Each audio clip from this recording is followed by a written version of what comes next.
When I was in the National Assembly, the one who will be president in 2022 will have no country to run.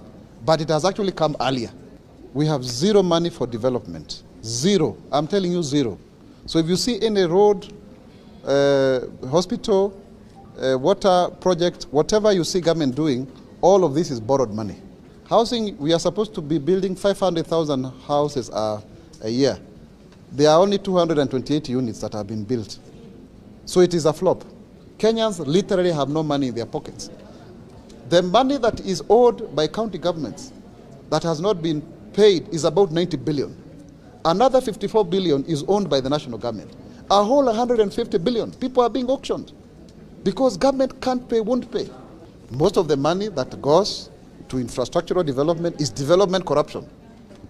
It's development corruption because it's inflated bills, starting with the SGR one, and all of the way down. We are just a huge corruption enterprise. And if nothing is done about it, really we are going the Greece way. Because even when you look at the way we have organized our political economy, everybody wants to come into government, but the motivation is not to serve, it's to eat. Now we can expand the BBI and have more mouths to feed. Maybe everybody will keep quiet. But you cannot eat that which is no longer there. We have to generate more. All of us who are here right now, each one of us owes 138,000 shillings to our lenders. Everybody who is here, 138,000, including the child who has been born today. For the longest time, I even asked Henry Rotich when he was minister, you started out very well, but you are coming to cheat us here. He said, Mwaura, you are the politicians who taught me how to cheat. Himself, he never lasted. He's no longer minister for finance. Ambassador Uhuru Kenyatta was our minister here in the Ministry of Labor and Social Welfare. And I have told him as much, together with Dr. Akamaliza. How? Let me give you a scenario so that you understand what I'm talking about.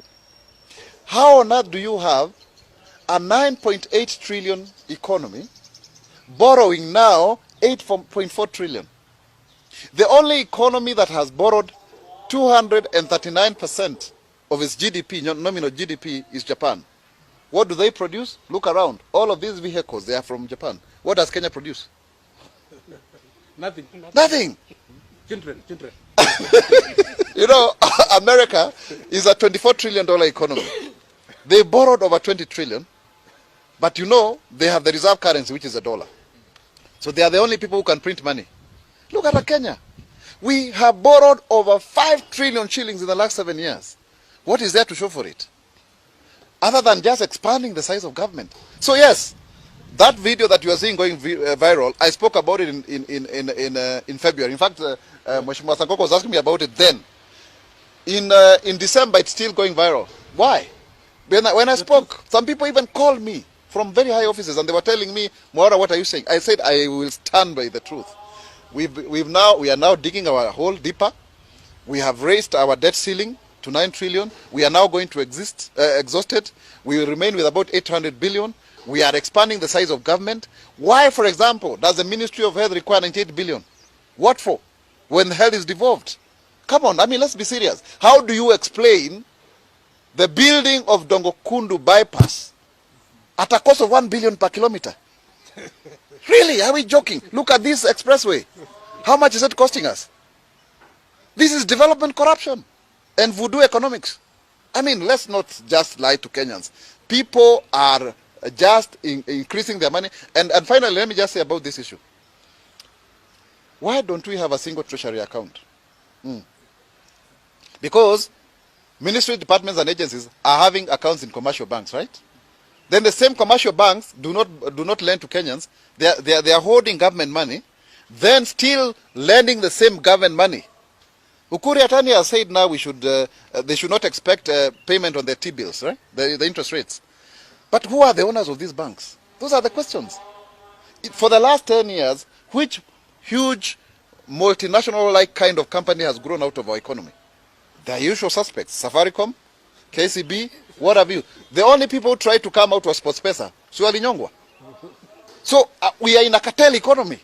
How can a young man make money anymore? How can a young woman, a person with disability make money anymore in this economy? So tuache kudanganyana bwana, hii ni ushenzi bwana. We are a broke country and nobody should lie to you. We are broke. We cannot pay. Every road you see constructed, any development money is borrowed money.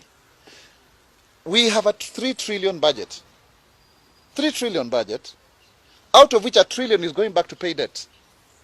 Within 7 years, we've grown from less than a trillion budget. The first budget that was read was 1.15 trillion by President Uhuru Kenyatta when he was Minister for Finance. Now we are talking about 3 trillion. How can we sustain a 3 trillion budget? From where? And yet our collection, our revenue collection, is 15% of the GDP. If you look at OECD countries, they do up to 40%, right? So if then, because of corruptions and issues of inefficiencies and non-tariff barriers, Kenyans are not able to do business. Because it's a huge corruption enterprise. We are in a hole and we are digging it deeper. I don't envy President Uhuru, by the way. I don't. This is the worst, because, you know, President Kibaki gave us a country that was, I mean, the debt there was 1.8 trillion. Yeah? And the roads had been constructed, the economy was booming. You would graduate and immediately get a job. How many Kenyans now are graduating and getting jobs? The next president, he will not do any job other than to repay debts. There's nothing is going to come out of, and now very soon the IMF is going to ask for its 400 billion back, right? The one that we borrowed through COVID. Do you know we were spending 20 billion a day during COVID times? 20 billion a day. I mean, this is a joke and a serious one. There must come a time when we must put the country first. And let us not lie to each other. We can concoct about BBI and what have you, but the truth of the matter is, things